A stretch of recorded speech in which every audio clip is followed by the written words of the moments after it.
भ्रम भ्रम में 9,30,000 एकड़ जमीन ले ली इन्होंने। जो विपक्ष के जो लोग हैं ये सिर्फ और सिर्फ नफरत फैलाने का काम करना चाहते हैं। मवेशी मवेशी और जो शाहीन बाग की बात करें उनके लिए छिला हुआ लठ लेके खड़े हैं और उनके पीछे हिंदू समाज भी खड़ा है। आज में सबसे काला दिन है मुसलमानों के लिए, आप क्या कह रहे हैं वक्त संशोधन? मतलब अगर सीएनआरसी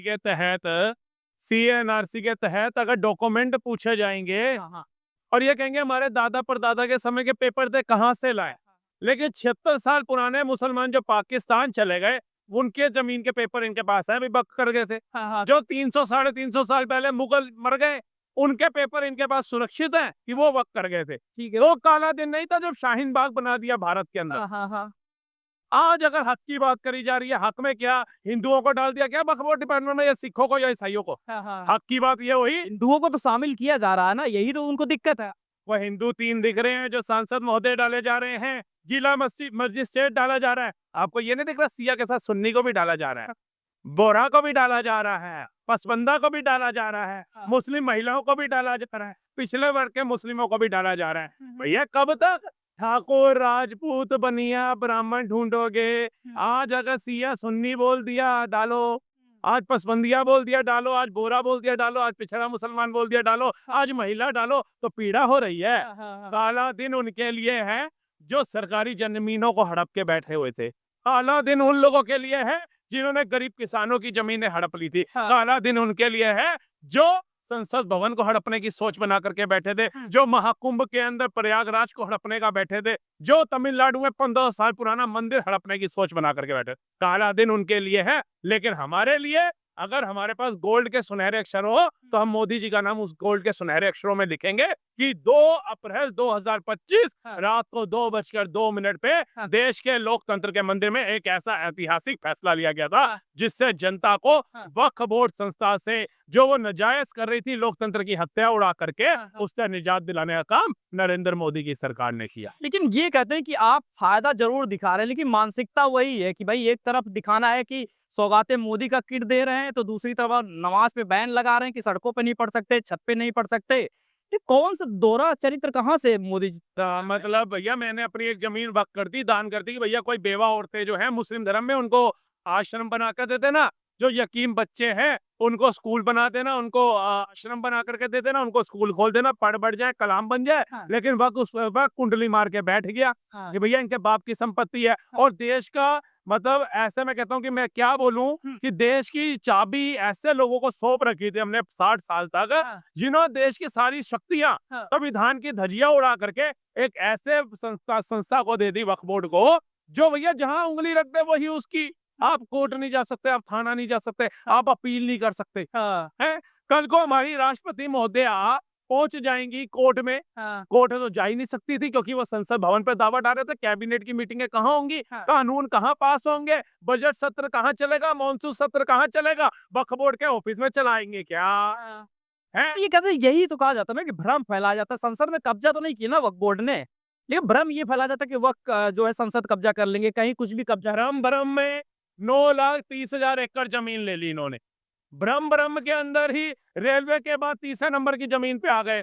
भ्रम भ्रम में ही इतने लोगों ने इनको वक्त कर दी। इतना मुसलमान अमीर था, इतना साहूकार था, इतना राजा महाराजा था कि 9,30,000 एकड़ जमीन इनको दान कर गया। लेकिन शौचालय मोदी से मांग रहा है, राशन की लाइन में चावल आटा मोदी से मांग रहा है, नल से जल की योजना, उद्यमी योजना, औषधि योजना, सारी योजनाओं का लाभ मोदी से चाहिए। भैया जब तुम इतने राजा महाराजा थे, ये अडानी अंबानी छोड़िए, भारत सरकार के भी तीसरे नंबर की जमीन तुम्हारे पास थी, तुम इतने बड़े साहूकार थे, तो भीख काहे मांग रहे हो सरकार के आगे?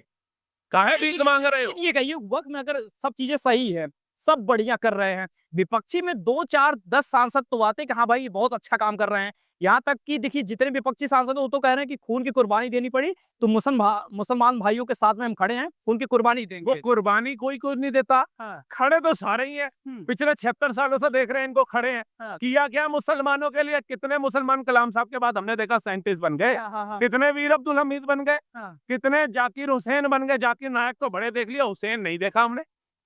वो नहीं बनाएंगे ये कभी। ओबीसी जैसे नेता ने आके, मदनी ने आकर के, अखिलेश ने आके बोला कि भैया कश्मीर में तुम सेना को पत्थर मारते हो, संभल में पुलिस वालों को मार रहे हो, क्या कर रहे हो मुसलमानों?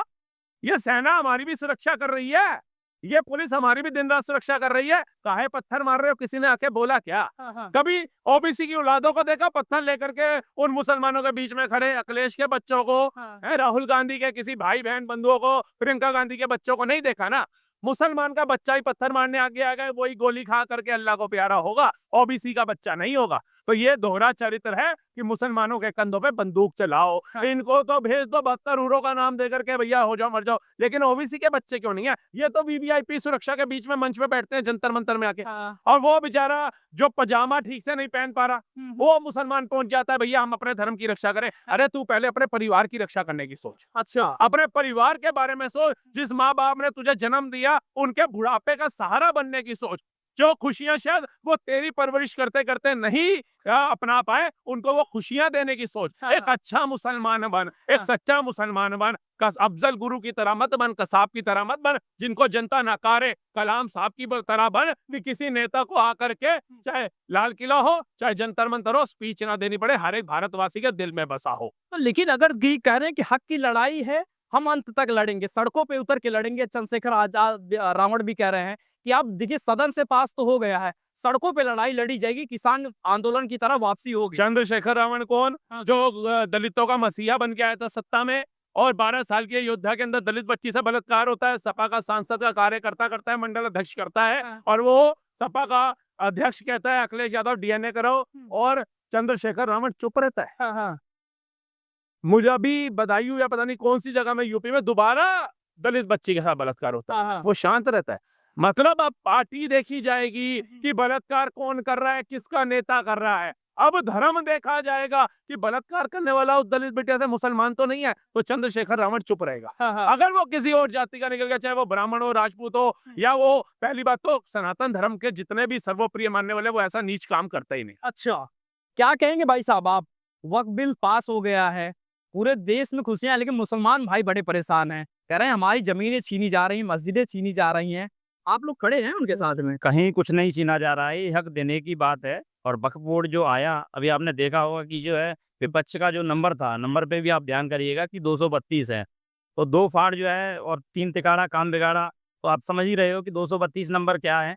दूसरी बात, मैं एक बात और कहना चाहता हूँ कि ये जो विपक्ष के जो लोग हैं, ये सिर्फ और सिर्फ नफरत फैलाने का काम करना चाहते हैं। ये अगर इन्हें अच्छा होता तो इन्हें साथ आना चाहिए सरकार के, और कहना भी चाहिए कि जो देश के जो गरीबों की जो जमीनें थी, इस तरीके से जो कब्जाई हुई जमीनें हैं, उस जमीनों को, जो वक्फ बोर्ड की जो जमीन है, बाकायदा धर्म के कामों पे लगाना चाहिए, या फिर जो है उस शिक्षा के तौर पर। कहाँ से धर्म के कामों पे लगाएं? पहले ही सरकार छीनने की कोशिश कर रही, तो कहाँ से धर्म पे सरकार बिल्कुल भी छीनने का काम नहीं कर रही है। जिस तरीके से जो इन्होंने जो कब्जाई हुई जमीन है, सरकार ने स्पष्ट कहा है भाई जो है जो बोर्ड बनेगा इनका, उसमें सबको रखा जाएगा। तो निश्चित तौर पर हिंदुओं को भी रखा जाएगा। बिल्कुल रखा जाएगा, क्यों नहीं रखना चाहिए। कह रहे हैं कि क्या काम है मुसलमानों के उसमें, हिंदुओं का क्या काम है? जमीन किसकी है? कहीं ना कहीं ये जमीन हिंदू की भी है, कहीं ना कहीं जमीन मुसलमानों की भी है। देखिए मेरा मानना ये है कि इस देश में जो है सौहार्दपूर्ण जो चल रहा है, जो देश जो है अमन की ओर जो रहना चाहिए, तो ये जो है इसको माहौल बिगाड़ने का काम कर रहे हैं ये लोग। काला दिन बता रहे हैं, आप कह रहे हैं कि माहौल अच्छा। ये तो सबको पता है, ये तो सबको पता है, जनता सब समझती है। और जिस तरीके से जो विपक्ष है, आने वाले समय में आप देखिएगा विपक्ष बिल्कुल खत्म होने वाला है। अभी तो जो है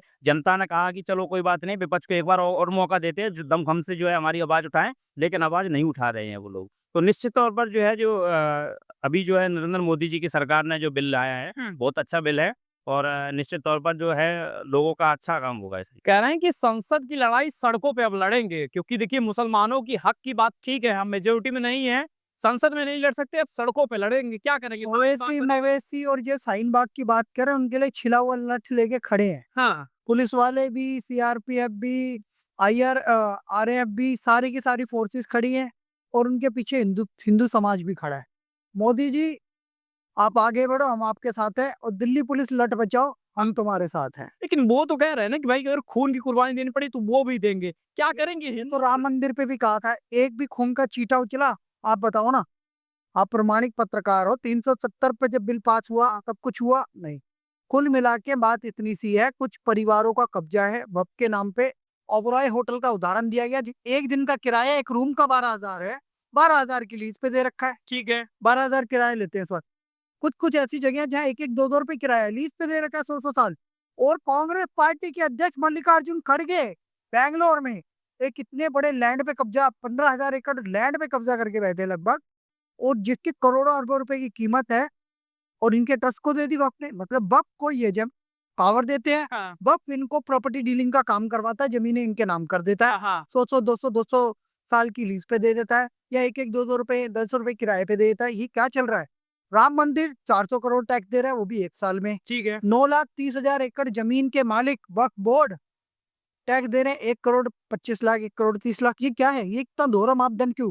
उन जमीनों को आजाद करा के यतीम खाने बनेंगे। अब जो मोदी सरकार काम करेगी, जो जय भीम जय भीम के नारे लगा रहे हैं, अंत्योदय की बात करने वाली मोदी सरकार, उन जो अंतिम पंक्ति में बैठे मुसलमान हैं उनको न्याय देंगे, हाँ, विधवाओं को न्याय देंगे, ट्रिपल तलाक से परेशान महिलाओं को न्याय देंगे, हाँ, न्याय देंगे पत्थरबाज उन मदरसा छाप बच्चों को, उनको अच्छी शिक्षा देने का काम करेंगे। कोई आज संसद में खड़े होके कोई विपक्षी ये नहीं कह रहा कि देखो वक्फ बोर्ड के नाम पे कितने सारे स्कूल कॉलेज यूनिवर्सिटी बना दी, एक का भी हिसाब नहीं है, एक का भी। हाँ। लेकिन ये भी तो कह रहे हैं ना कि भाई देखिए, जब आप जमीनें छीनने की कोशिश कर रहे हैं, हक की लड़ाई है, तो अब तो मुसलमानों को उतरना पड़ेगा ना भाई। मोदी सरकार के खिलाफ वैसे भी चीजें हो रही हैं। मुसलमान रोड पे उतरेगा ही नहीं, उसे पता है सरकार जंतर मंतर में प्रोटेस्ट हुआ, कितने लोग आए थे, 4 बड़े बड़े सांसद आए वहां पर। वो सिर्फ भड़काऊ सांसद थे जिन्होंने वोटिंग करी है। महुआ मोइत्रा, इमरान प्रतापगढ़ी, और ये ओवैसी, और कुछ एक इमरान मसूद। इमरान मसूद, ये सब क्या है? दलाल है ना सत्ता के। इन्होंने वोटिंग करके देख लिया, हार गए हैं ये। हाँ, इनका सीधा कहना है कि हम देश तोड़ेंगे, मोदी का कहना है हम देश जोड़ेंगे, अखंड भारत बनाएंगे। और स्पष्ट बात है कि ये सरकारी जमीनों पर कब्जे कर रहे थे, फॉरेस्ट लैंड पे कब्जा कर रहे थे, रेलवे की लैंड पे कब्जा कर रहे थे, अब नहीं कर पाएंगे। आदिवासियों की जमीनें पे जो कब्जा कर रहे थे वो नहीं कर पाएंगे। वक्फ बोर्ड में संशोधन इसलिए आया है कि अब इसमें ट्रांसपेरेंसी रहेगी, पसमंदा और गरीब मुसलमान है उसे भी अशरफिया मुसलमान के साथ बैठने का अवसर मिलेगा, ओवैसी के साथ। हाँ। अब एक गरीब मुसलमान भी बैठ पाएगा और देख पाएगा कि वक्त में कितने घोटाले चल रहे हैं। उस घोटालों को रोकने का काम होएगा, सरकार को प्रॉपर टैक्स जाएगा। पाकिस्तान जितनी जमीन लैंड जो इनके पास है, हाँ। उस जमीन लैंड पे अब कुछ कंस्ट्रक्टिव वर्क होएगा, उससे भी अच्छा टैक्स मिलेगा, सरकार के खाते में पैसा जाएगा, जिससे कि देश के समृद्धि के लिए और 3 ट्रिलियन की जो इकोनॉमी बनाने की बात हो रही है, हाँ। उसके लिए वो पैसा